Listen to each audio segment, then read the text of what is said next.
yüzüme vurdu. Balalıktan özken evken gözyaşım düştü. Ben bu yerde yaşamadım, yaşlıma toy almadım, vetanıma hasret buldum ey güzel kırım.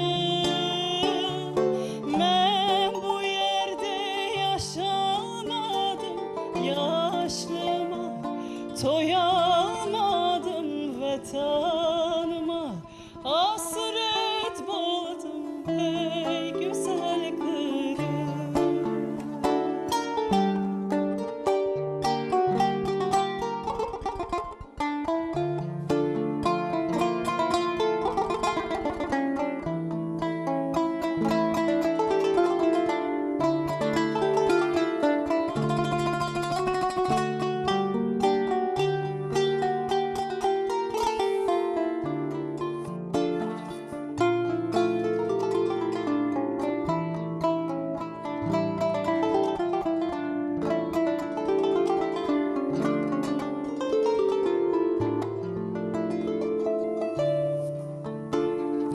Bahçalarının meyveleri bal ile şerbet, sularını içe içe toy almadım ben.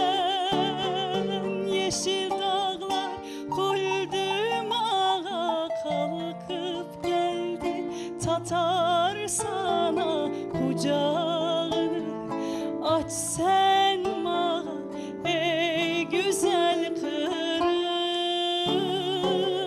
Yeşil dağlar koydum ağa, kalkıp geldi Tatar sana kucağını. Aç sen bana ey güzel kırım, ey güzel kırım, ey güzel kırım.